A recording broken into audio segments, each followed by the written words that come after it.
I will not miss a soccer game or a dance recital or any of the above, any activity that my kids are doing. I will not miss it. I will miss a conference before I miss one single game. So those are kind of my non-negotiables, is that I don't want my kids to feel like anything comes before them, because it doesn't.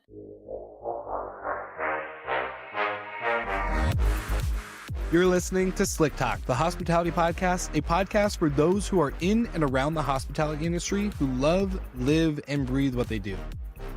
You can join us for candid and unscripted conversations with hospitality experts and founders as we go deeper into their personal stories while they're sharing their triumphs and trials that got them to where they are today. I'm your host, Will Slickers, and you're listening to an episode of Slick Talk, the hospitality podcast. Now, let's begin.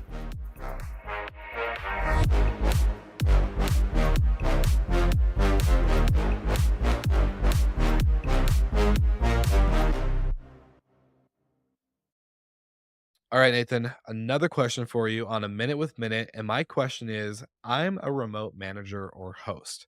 How easy is it to monitor when I'm out of state or not in the same destination as my property? Good question. We have tons of property managers who manage properties in a location other than where they're located, or maybe in multiple locations at once. So we actually created a new area of our dashboard called home groups, where you can group particular rentals by either geography or some other factor. Most people do it by geography. So if you happen to manage properties in New York, Chicago, Philadelphia, you can create groups for those properties and assign them to the employees that work in those areas, where you can still see everything remotely, but your team only sees the properties that pertain to them. So that's one really good way to manage things from afar while keeping them somewhat separated. I love it. You heard it here first. Another Minute with Minute. And now back to the episode. All right, ladies and gentlemen, we have the one and only Avery Carl on the show. And I think I just posted. So after anyone hears this episode, I just posted on LinkedIn that I did 421 episodes in the last 5 years between my two shows. So crazy that we haven't gotten you on earlier, Avery. I can't believe that this has just taken, one, probably me so long, but two, that, we've just started crossing paths more through conferences and all this other stuff. So I'm super excited because your show was one of the first shows that I actually got introduced to when coming into short-term rentals and all this other stuff. So very excited to have you on the podcast today. How you doing? Thank you so much for having me. I'm doing great. Of course. Finally glad we got this opportunity to chat. And, like I just said, you've done your own show. You've been on so many other shows. So I've gotten to know you through basically the content that you put out and the conversations you have. But I'm really excited to know you as in the story and kind of unpack maybe some more things that you may not discuss on your own podcast or other podcasts in the industry. So we'd love to know, just Avery, for anyone who doesn't know who you are, where does it all begin for you? Where does this business and entrepreneurship begin?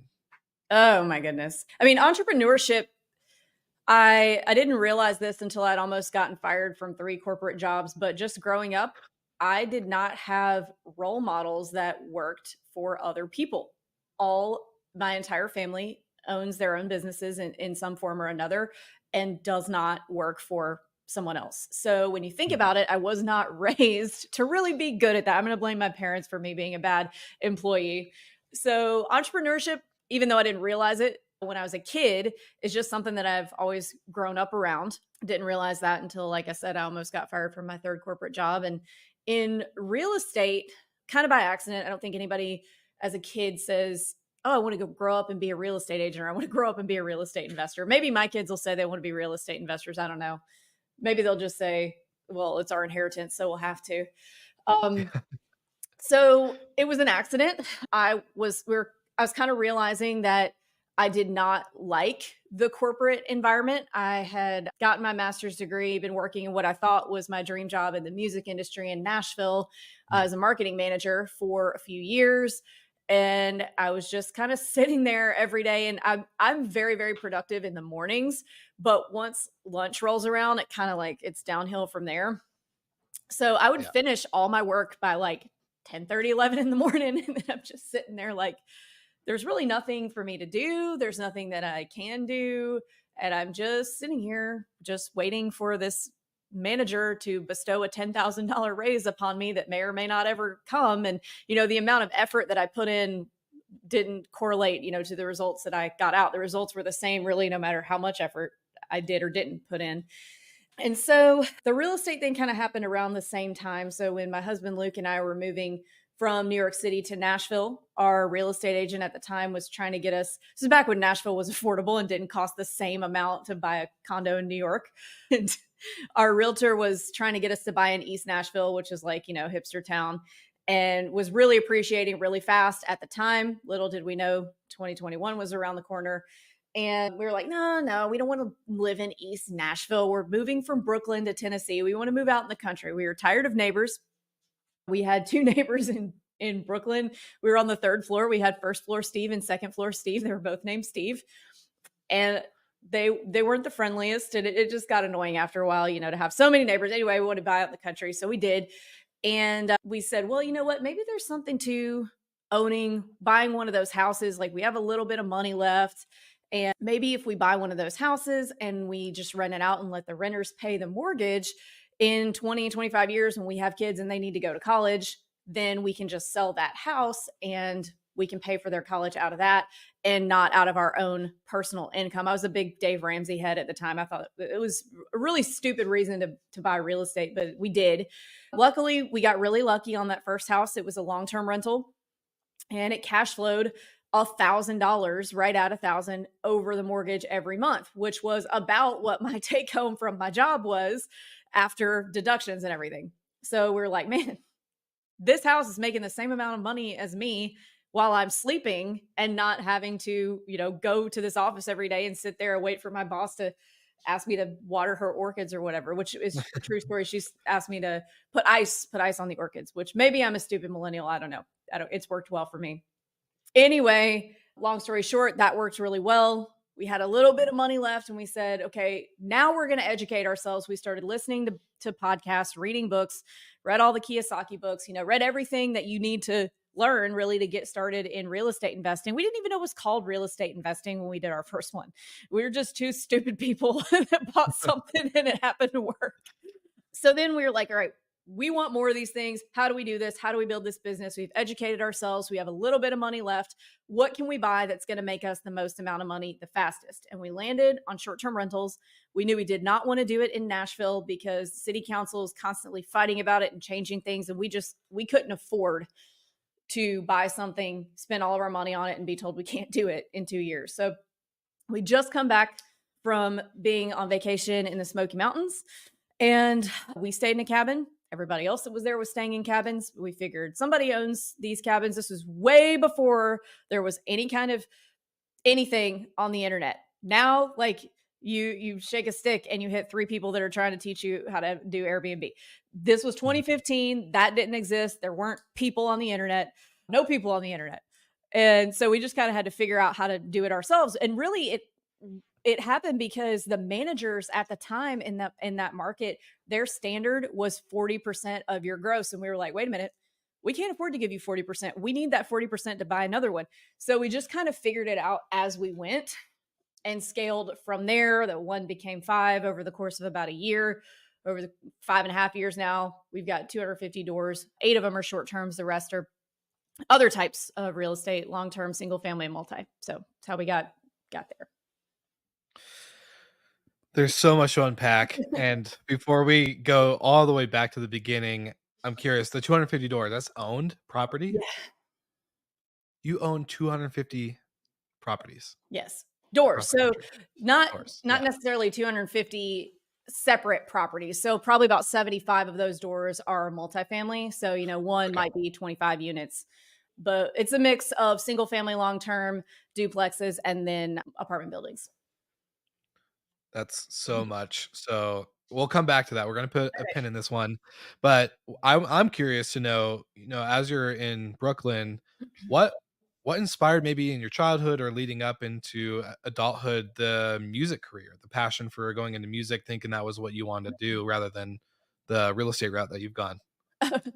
Well, I have just always been an adventurer. Really, I would say my dad taking me to see Kiss when I was like 10 and Aerosmith also that same year and sitting there, I'm from a really small town in Mississippi. So being literally fresh off the turnip truck and going to see Kiss like third or fourth row, I was like, oh my gosh, this is the coolest thing I have ever seen in my life.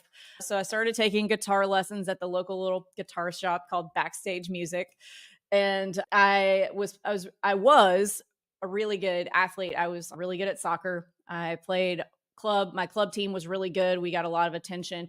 And because of that, I was able to get a soccer scholarship. And I knew at the time, this was before women's soccer was big at the time, but not like it is now. It was still kind of weird. Like my high school boyfriend's parents would be like, "Oh, communist sport," and making those stupid jokes. But now it wasn't as mainstream.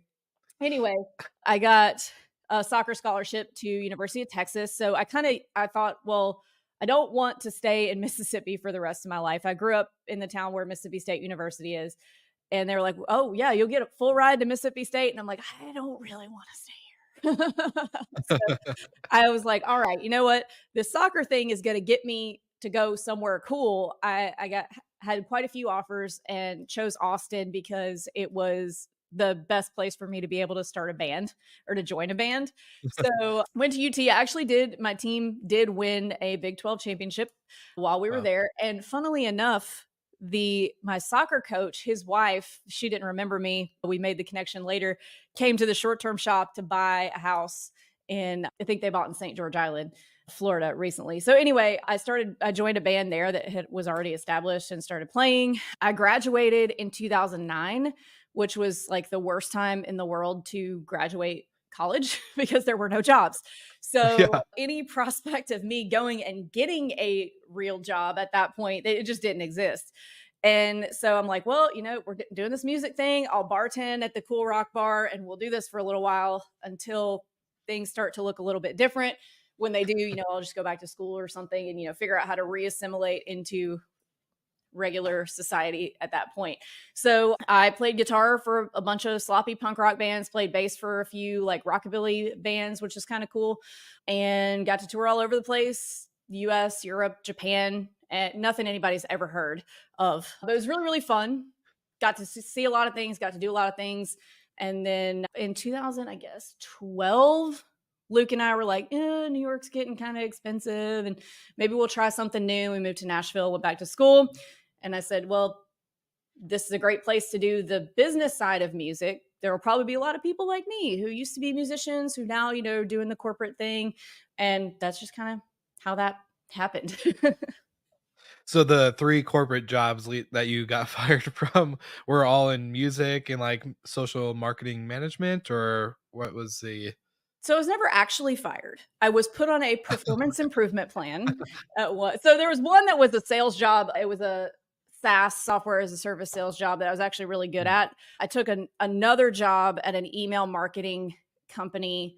I was actually doing email marketing for Walmart, Starwood mm. Hotels, and one other one. And that company is where I got put on the performance improvement plan. And then the music business one finally came up. So I was like waiting. I was just getting that marketing experience, waiting for one in the music business to come up, and it did. And then that one, I was also put on a performance improvement plan. But I was just like, you know what? I'm just gonna leave. Like we had 2 short-term rentals which I was making no money. You cannot quit your job on 2 short-term rentals. So don't say I told you you could do that. I was making $35,000 a year. I could quit. I can walk away from that. You guys don't walk Yeah. away from your like 75 or 100. So it just got to the point where it was like not worth doing anymore. Yeah, that definitely makes sense. After 2 improvement plan write-ups, I would have been, "See ya." Yeah. Um, how briefly, I wanna know, how did you and Luke meet? Like, where did you 2 cross paths? Was it early on or previous to college? No, he's a lot older than me. I wouldn't have met him in college. So we met.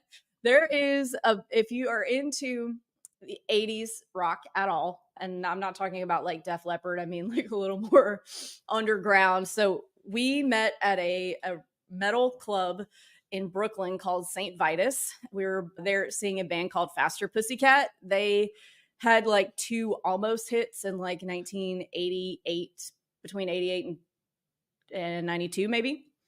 And so I was just at that show with my girlfriend, and it was not a place or a bar that you would ever expect to go in and meet the person that you're going to marry. It was trashy and gross. So we met at that. He was standing next to me and he was like, "Hey, the next song's going to be Poison Ivy." And I was like, "How do you know that?" And he was like, "I saw it 3 days ago." And then that was it. Well, that wasn't actually it. He didn't get my number. And then I ran into him again. So that was in Brooklyn. I ran into him on the Lower East Side 3 days later at another show, and he didn't remember me. He came up to me and hit on me again. And I was like, "Oh, you're the guy from Faster Pussycat the other day." And he goes, "I am." And I said, "Yeah." And then he acted like he remembered. Still didn't get my number. And then I went to another show at the High Line. Probably, I think this was all in the same week, maybe 2 weeks, but I think all in the same week period. And ran into him there. And then he finally got my number. Then he was like, "All right." And There's no chance I've ran into her 3 times. yeah, I gotta yeah, 3 times the charm. yeah, yeah. So, and then we've been together ever since. I moved in like pretty quickly after that. And then we moved to Nashville about a year after that. Been together ever since. That was, we just had our 10th anniversary. Yeah. Congratulations. That's a big milestone. That's Yeah. not a lot of people can make it. I don't know. I know a lot of people that can't make it past a year. So, that's pretty big. I love it. I love it. This is all personal stuff of like Avery Carl. I never really get to hear. See, I remember at STR WealthCon, you're kind of talking about Kiss and some of the music stuff, and I was like, oh, I didn't know Avery was into this type of music, and so hearing your story and that all makes sense now. Oh, yeah. Oh, we're But taking the kids to see Kiss in November, and we have ooh, meet and greet. So it is entirely possible that my 2-year-old son, when he's old, will be the last living person on earth to have seen Kiss. that's insane. Might be. This is their last. Is this their last show, or are they Their continuing? farewell tour, but they've done several farewell tours before. So Okay. Hey, as long as they can keep them going, they're gonna probably keep going. yeah. Yeah, that's awesome. Well, it's super cool. Definitely want to see pictures and social media posts all about the Oh, yeah. show and getting to meet them. That's a must have. You mentioned a couple things though, and this is going to get back into more of the real estate Okay. side. And I already gave you a heads up on this question. I normally don't, so all of our listeners just know I did give Avery a little sneak peek. So, you know, with the amount of podcasts that you've done, episodes you've hosted on your show, you've been guests on multiple shows within our industry and out. What is the one thing that you've wanted to talk about that you've never gotten to talk about? And you kind of referenced it earlier, but I think this will be really helpful for a lot of our audience because I've been doing this show for almost a little over 5 years. So our audience has been around for a while. They've heard a lot of people and names come through, very few that have stuck or very few that have not, stayed within the industry that either went out of business or, whatever it might have been. But I would love to know from your perspective, what's one thing or topic that you'd love to talk about that you haven't?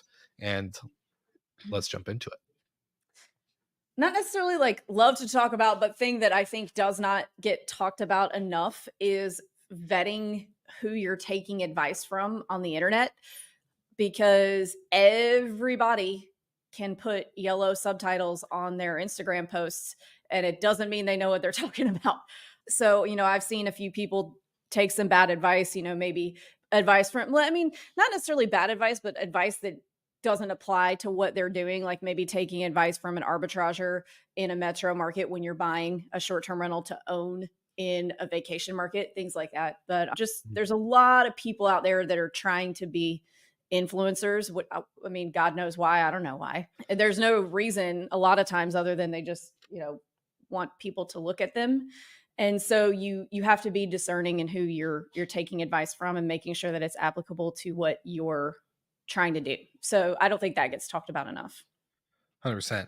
A lot of people listening though would consider both you and I influencers, and I hate that word influencer itself, but how do you determine kind of like what voices to listen to? Especially, this is one thing I would love to get your perspective on too. Recently we had a conversation kind of on the topic of, and I hate this title too, so just forgive me for the title of influencers and everything we're about to say, but we had a debate more likely of, short-term rental versus vacation rental managers. So the STR host versus the PM that's been in a vacation market for 10, 15, 20 years. And a lot of that conversation was targeted towards, you know, organizations like VRMA, and a lot of hosts, new hosts, whether they have 1, 5, 10, 15 properties, don't know what the hell VRMA is. Mhm. Uh, and vice versa. A lot of VRMA people don't know about some hosting type stuff for companies or names when they're pretty big. So, Mhm. anyways, long story short, people that may be listening to that, how do you kind of determine that, especially when a lot of people don't know what's really out there? So I'm going to quote someone else here.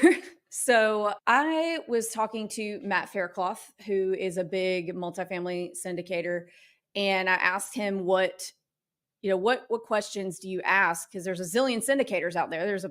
So many people that are like, give me your money and we're going to go buy this big multifamily thing. And how do you know which ones are legit and which ones aren't? And he gave me a very simple answer, and I think it's applicable across all asset classes. And it's, what's your track record? So if you're watching someone on Instagram or YouTube or whatever, and they own a couple properties, got in the game during COVID. I'm not saying that they don't necessarily know what they're doing, because they may, but somebody who's been in the game the better part of a decade and has owned pre-COVID might be someone that you want to put a little more stock in what they have to say, because they have more experience, maybe more properties. They've just seen more. They've been there and they've taken the licks. So, what's your track record? Or what's their track record? You don't have to ask them personally, but you can pretty easily figure it out from social media. Yeah, and to kind of maybe even comment towards the yellow caption text, I I'm guilty. I have posts and reels out there that I we do have, too. caption text and all that stuff. I've been forced So to. I've been forced to. I didn't want to do it. I agree. Everyone tells me like you have to do captions now, and I've been being in the content game. I've been very bullish on long form. I know a lot of people are pushing towards short form, but I still think long form is going to win in the end of the day, because I think people like the context. Because a lot of the short form stuff doesn't give you that. It doesn't give you the details behind the arbitrager who's talking about a certain thing when someone's trying to buy a single family in a vacation market. They don't give you the context of all that stuff. So when it comes to all this like content breakdown, what would you like if you had, I hate the top 3 advice things, but what would be the 3 things you would say have people look into when they're looking at content like yours or mine or anybody else in the space? In terms of the influencer, the content itself. Let's do both. Let's do Okay. both. Well, I want to see some longevity. I don't want somebody who, like, I mean, everybody who has, it's almost like everybody who's just like put in a mortgage application is now trying to be an influencer. So I want to see some longevity. I want to see that you've been in the game for a while. I want to see, you don't have to own 1,000 doors, but I want to see some volume there, because having the experience of having bought 3 or 4 houses is not comparable to having the experience of having bought 100, because there's a Mhm. million things that can happen in a deal, and you could have 3, 5, 10 smooth ones in a row, and then that 11th one is something that nobody's ever seen before. So I want to see a lot of volume, because there's just a lot that can happen, a lot of experiences that can happen in those deals. And if you only bought, and there's nothing wrong with being new or only having bought 3 or 4 houses, but it's just not enough to really have seen a lot yet. Yeah. And what about the content? What sticks out to you when you add that influencer piece where it comes to like volume, longevity, all this stuff? Consistency for me is a big one. When the content's shown, a lot of it can look like yours, it can look like mine, it can look like so and so's. So I would, yeah. I want to see stuff that answers questions that I have. I don't want to see other elder millennials like dancing to music. It says like that feeling when you get a booking, and then like dancing or whatever. Just, I don't care. I don't want to see that. It adds no value to my day. You have taken 5 seconds of my day that I would like to have back. I want to see something that I don't know. Like, I mean, I hate to say, because everybody loves Cody Sanchez, but like all of her posts say something, they give me value. Oh, you know what? I didn't know that. Great. I'm glad I took the time out of my day to read this, even though, it's only a 5-second reel with Yeah. captions. But yeah, if an influencer is doing dances, I'm like, I'm not. just unfollow. I want value. No, Cody Sanchez is a great one. She's one of my favorites. Inspired me to actually start. We have a vending machine business here in Denver now Oh, because of all nice. the content she's put out. So, really great person. But yeah, no, there's a lot of noise to shuffle through, and this is more of an entrepreneurship question outside of like the guru. How do you tell if they're legit or not legit conversation? But with being an entrepreneur, especially at your scale, you not only are you doing content, but you are managing and owning and buying properties. You're working with others, helping them get their property as well.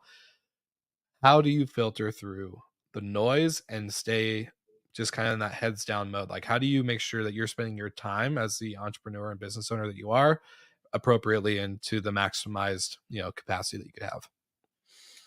Well, I know everybody says this, but especially running a busy brokerage, I have to get up at 4 and get like 2 hours of just to-do list stuff done because the way brokerage works, you're kind of beholden to so many different timelines and other people's urgencies that it's really kind of impossible to time block or do anything like time blocking where you're like, okay, I'm not answering my phone for 2 hours because I'm going to work on X, Y, and Z. You can't do that when you're running a brokerage because the fires will pop up, the emergencies that different clients have happen when they happen, and you don't get to say, oh, I'm sorry, I'm in my 2 hour time block this morning. Your $90,000 earnest money situation is going to have to wait. Like you have to jump up and handle that then.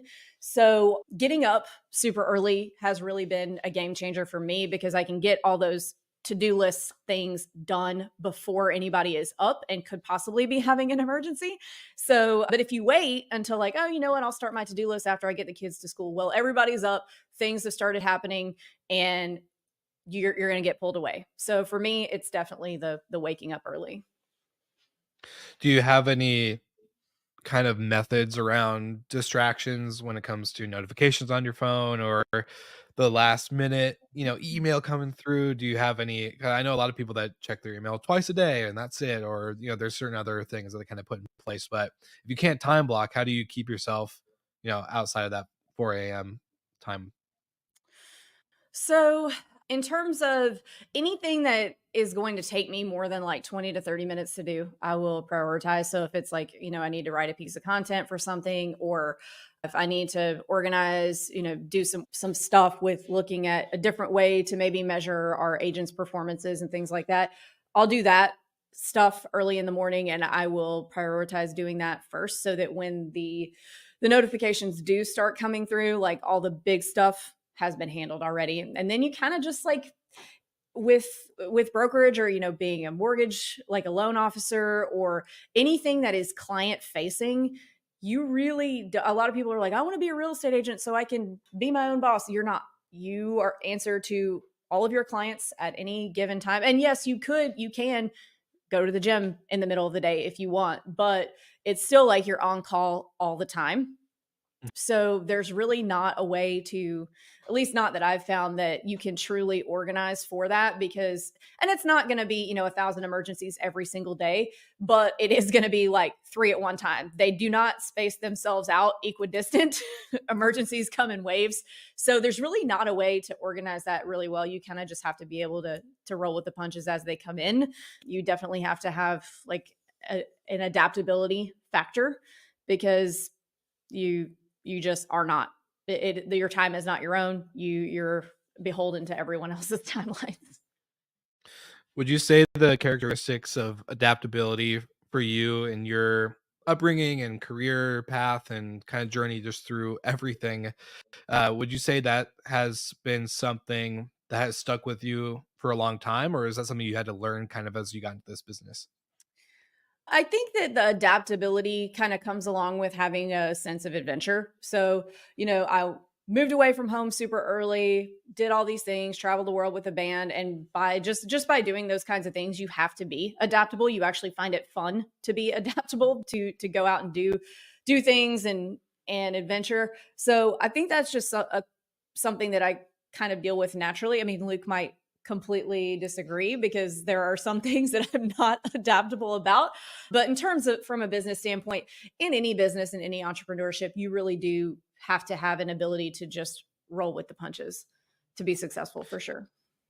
Yeah, especially at your scale, I can only imagine your phone notifications. Are you one of those people that has like a million email unread notifications, a thousand texts and missed call ones, or tell me no because I'm gonna get anxiety just looking at your phone. 275 emails, 33 missed calls, and 13 text messages. Okay. All right. Yep. That's definitely spiked my blood pressure already. Well, I don't know how do you manage this as not only a wife but a mom and now a bit like all this stuff? Like how do you manage all of your day-to-day stuff in the sense of mentally all this stuff. I know we kind of talked about like notifications and stuff, but more of just managing expectations, managing your, wants and needs. Cause, I'm sure you have non negotiables with, taking the kids to school or doing certain things that you want to be a part of. And I know I've heard you talk about it. So how does that happen in the day to day with you? So because I start working so early in the morning, so I'll work from like 4 to 6. The kids will wake up typically around 6, get them ready, get them to school, and then I've got about 8:15 until 2. So I try to get everything done, all recordings. I try my best not to have any meetings that end past 2 Mm. because I want to give my kids that stay-at-home mom experience even though I run a business. So for me, like, yes, I will step away after 2 if there's an emergency, but if it's not, I will, write back and say like, "Oh yeah, let's get on a call at 8 in the morning and deal with this." Because there are non-negotiables. I will not miss a soccer game or a dance recital or any of the above, any activity that my kids are doing, I will not miss it. I will miss a conference before I miss one single game. So those are kind of my non-negotiables is that I don't want my kids to feel like anything comes before them because it doesn't. So I try my best to be completely done with work by 2. So they get this year they're going to separate schools that are opposite directions. So there's no like, oh, I'll pick them up today and you pick them up tomorrow. Like we both have to go every day now. So we'll go, try and do something fun after school, go to the beach, go to the pool, go to the jumpy place, my daughter calls it, which is the trampoline park. Or, they're getting into a lot of activities now. So my daughter really likes tennis. They do soccer, they're doing piano lessons. So they just have like a lot of activities that they like doing that I like taking them to. I mean, there's nothing more fun. I love being busy, picking them up from school. We got to go to soccer practice. All right, let's stop at the donut hole, at 7:30 and eat dinner at the diner on the way home. I love doing that kind of stuff. So those things are the most important to me. And in terms of managing it, I just try to slam it all before 2 o'clock in the afternoon. Hey, don't they say you give yourself a time limit, it'll take you up to that point to complete everything. So like, if you give yourself 90 days, it's gonna take 90 days. Yep. So if you give yourself till 2, you're gonna get it done by 2. Yeah. I really love that. And more of a personal question, if you don't mind me asking, I'm curious. You mentioned you want to give your kids a stay-home experience or stay-home mom experience. You want to, never miss any of those things. Was there a part of your childhood that kind of happen in the sense of making you want to have that as like, I'm going to be home. Like, I want my kids to make sure that I'm always there. I'm always present. Cause I know you're kind of talking about growing up in Mississippi. So I'm curious to, what was that like for you? And is there a reason why for those non negotiables? Yeah, yeah. So my parents were at every single game, both of them, and for my sister and for my brother. I'm the oldest. And my mom's a stay-at-home mom. And there's a lot of things about that, about being a stay-at-home mom that probably would not work for me. But the things that I think are positives about it is attention and building kids' confidence, kids that get paid attention to, not always, but kids that feel like they get enough attention and stability from their parents tend to do a little bit better. They have less adversity to have to overcome. So I want to make sure that even before that, my kids' confidence is where it needs to be before anything else. Because if they're not confident, then they're not going to do well in school. If they're not confident, then they're not going to do X, Y, and Z thing that will, help propel them to wherever it is they want to be. So their confidence and security is very important to me. I feel like that's something that my parents did really well, that I had a really good example to kind of learn from to do for my kids. I love that. That's super cool. So as a aspiring not soon to be, sorry, I need to watch what I say. As an aspiring as an aspiring wannabe father in the future, not that that's anywhere near close, but I think that's super important too. I'm the seventh child of seven, so having 6 siblings out of, the 7 of us ahead of me. That was definitely something, like you said, the having my dad show up and having them be present was super important. So I love that. I love it a lot, and I'm sure that I don't know about you and what you think about this, but especially being in a client facing or a service based business, it's really hard to put boundaries in. People, like, if you give them a little bit, they'll go. They'll go for it. They'll try to take, if you give them a minute, they'll try to take 10. If you give them 10, they'll try to take 30, an hour, whatever it might be. Giving that boundary, has that really been helpful? Just like in the sense of, like, I don't do this. This is it. I'm not gonna miss this event because even though there's a conference, I'm not going. This is a good boundary. It's healthy, or else would just life be chaotic? Is that kind of hopefully makes sense. I'm kinda asking a question Yeah. weirdly, but Yeah, yeah. so, I mean, in terms of, like, conference scheduling and stuff, like, I know soccer games for the age group that my kids are in are on Friday nights. So, if it's Mm, something that if someone asks me to do a conference and it's over a Friday in the fall, I know that that's probably not something I'm gonna be able to do because I do coach the soccer team too, by the way. So, it that part is pretty easy because everything has to be scheduled so far in the future. So, that's not typically too hard, but in terms of, like, boundaries and people, I think it's really more of an understanding what it is that someone needs out of a conversation. So, for example, someone who is upset about something or is complaining, a lot of times they're not really even looking for you to fix the problem. They just want to be heard, and they just want you to know, they want somebody to know, and they want to feel heard, they want to feel validated, and that's it's really just kind of understanding what somebody is looking for. Maybe it's not a complaint, maybe it's a confusion. They don't know this market or that market, or how do I do this. If you can kind of understand. I was a communication major, by the way, in college. So if you can kind of understand what it is they're looking for from the communication or the 10-minute phone call that they need or something like that, then you can typically hit that in a time efficient way to where they don't need to be on the phone. Like, they don't feel like they need you for an hour and a half on the phone. Like, oh, we knocked that out in 15 minutes. Great. Thanks so much for your help.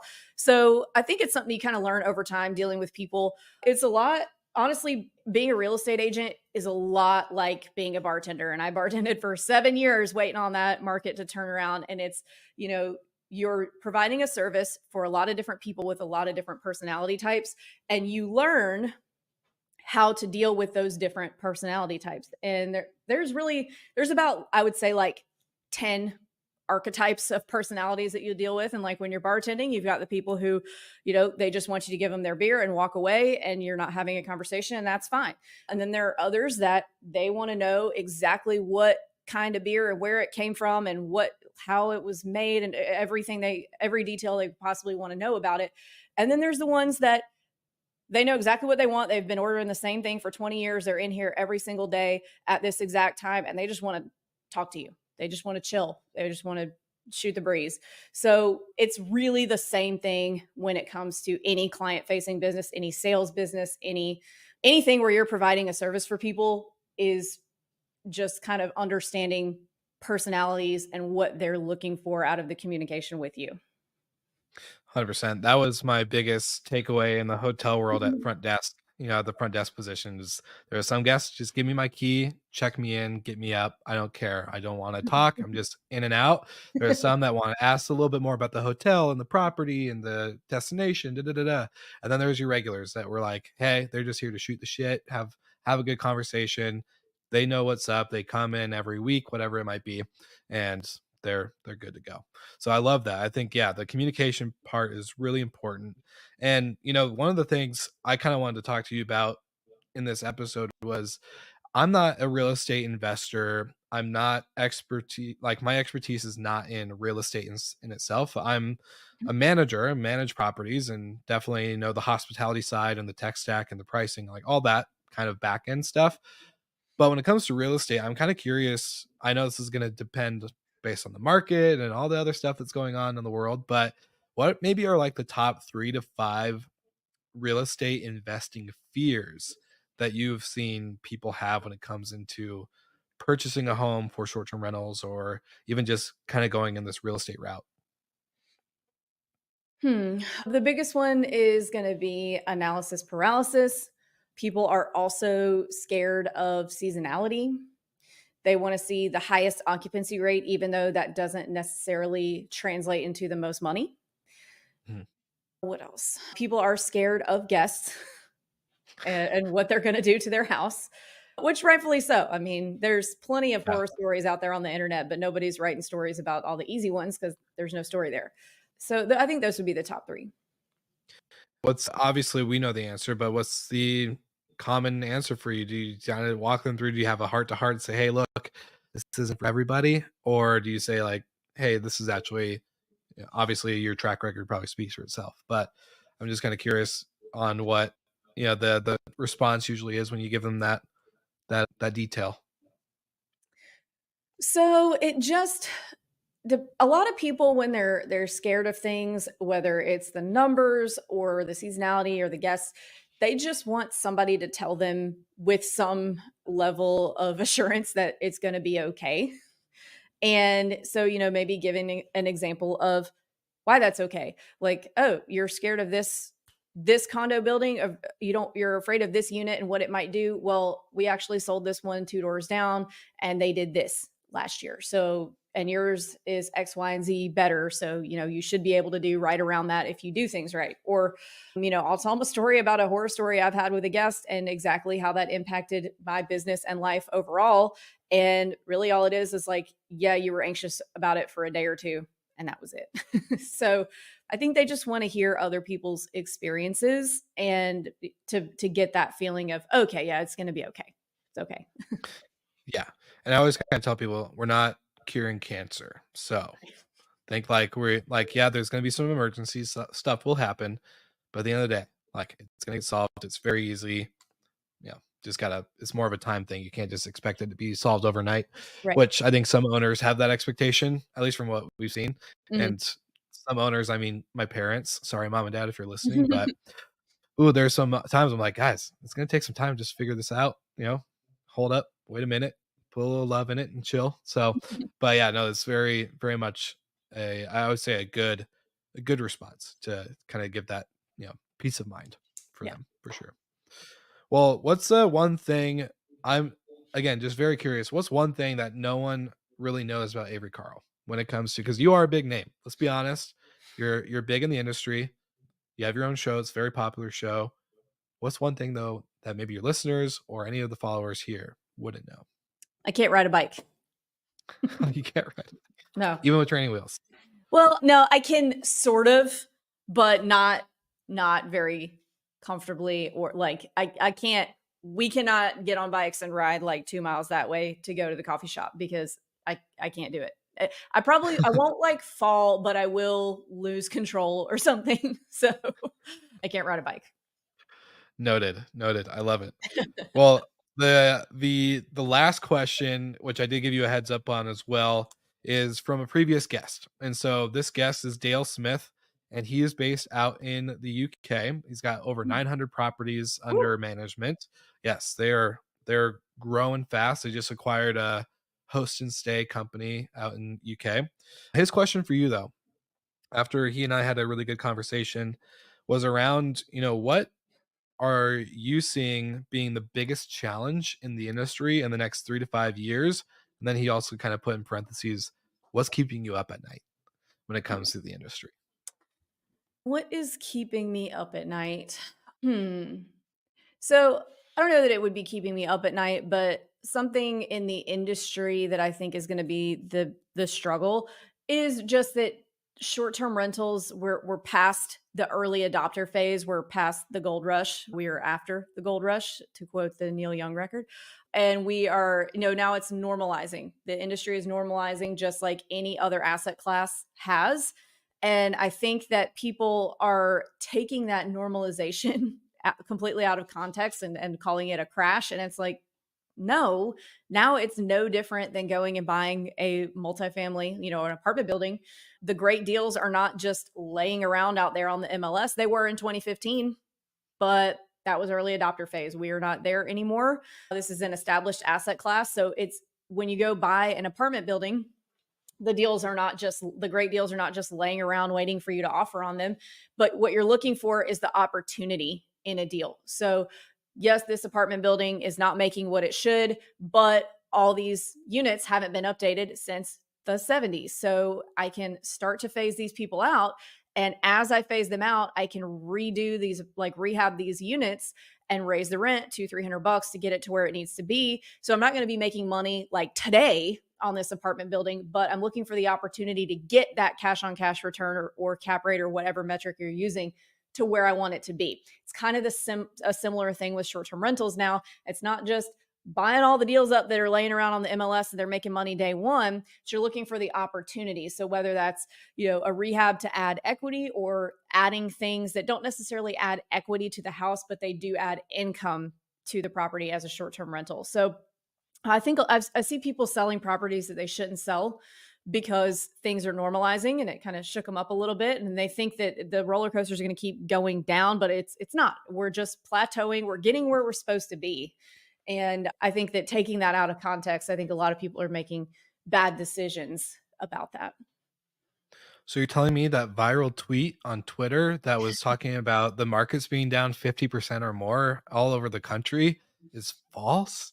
Are you telling Oh, me that? yeah. Wow, it's crazy. Yeah. No, yeah, that's a good point, and I do think the normalization piece. I would love to, from your perspective, being so heavily involved in the industry, not just from the management side, but from the real estate and the brokerage, where do you, so now that we're normalizing, we're out of the early adopters phase, is there anything in particular that maybe operators who, I would say, like, let's say we're kind of believing the crash, or maybe we're hesitant but kind of holding still, what's one thing or two that people can do throughout moments like this? Because I'm sure we're going to have multiple reoccurrences, especially with Airbnb being so dominant as a term or phrase for us, and being a publicly traded company and all this other stuff.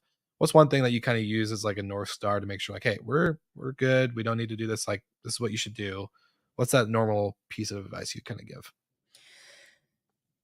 So, my best piece of advice would be don't make any decisions out of panic. I think a really good example of why not to do that would be the beginning of COVID when all travel shut down and people were like, Mhm. "Oh my god, like I probably $10 million, maybe more worth of contracts terminate because they were worried nobody was ever going to be able to travel again. The people that stayed in and thought, well, you know what, I'm under contract on this thing, or I've just closed on this thing. We're going to weather this storm and see what happens. Those people's properties are now worth over double what they were worth back then when everybody was freaking out. So, just don't never make a move because you are panicked. And then in terms of buying properties, there's always going to be a reason not to buy a property. You're always going to be able to find one, even if we're at the lowest the real estate market has ever been, which we're not. Obviously, that's just an example. There's always going to be a reason. So in 2020, people said, "I'm not going to buy because I want to wait for the crash. I want to wait for all these prices to go down because of the pandemic," and so they did. And then that's not what happened. The prices doubled. And so then last year and a half ago, people said, well, okay, I'm going to wait for the prices to go down now because they can't keep going up. Well, the prices have gone down, but now the rates have gone up so much that the payment on the same property at a lower price is actually higher because of the interest rate than it was a year and a half ago. And so now they're stuck. So there's always going to be a reason. And real estate tends to trend upward. So I would never say buy anything based on appreciation. Buy things based on cash flow and what you're able to do now at the interest rate you're able to get it for. And that hopefully appreciation will continue to build. Eventually, interest rates probably will go down. Now, we don't know if that's going to be next year or 10 years from now, but eventually, when they do, you can refinance and then you'll have a little extra. But what I don't want to see people doing is buying properties that don't work now, banking on the interest rates going down next year, which they probably kind of looking like they will. I'm not an economist, but it's kind of what it's looking like. Make sure they work now because you never know what's going to happen in the future. But anyway, you're always going to be able to convince yourself of a reason not to buy something. True. Very true. And final question for you, Avery, is without knowing who the next guest is and what their name is and their experience and all the above, what's one question you'd like to ask them? Could be anything under the sun. Business, serious, personal, all the above. Funny. Hmm. My I should have been thinking about this the whole time, but you're asking such good questions. What would I ask them? I would like to ask them if you could go back to 20-year-old you, what advice would you give yourself knowing what you know now? Hmm. That's a good one. It's a really good one. I like that. Well, this has been a true pleasure with, again, how much of a legend you are in the space. I got exposed to you. You were one of my first. I think it was like Matt Landau's Unlocked Hotel. It was like what they called it. They used to call Fuel Hotel Marketing Podcast, and Hmm, then your show were the yeah. two or the three that I got exposed to first. So it's very much an honor and a pleasure to have met you and to have you on the show. And for all the listeners, obviously, I'm going to make sure everything of Avery's is included in the show notes. But if you had one place to send any listener that want to connect with you beyond the podcast, what would you send, or where would you send them? Hit us up on Instagram. It's at the short term shop. Our link tree on Instagram has all the other links that you could possibly need to get where you want to go with us. That's what I she love it. I love it. Well, thank you again, Avery, so much for being on the show. And like always, for all of our Slick Talkers listening, make sure you like and subscribe and make sure you tune in again next week.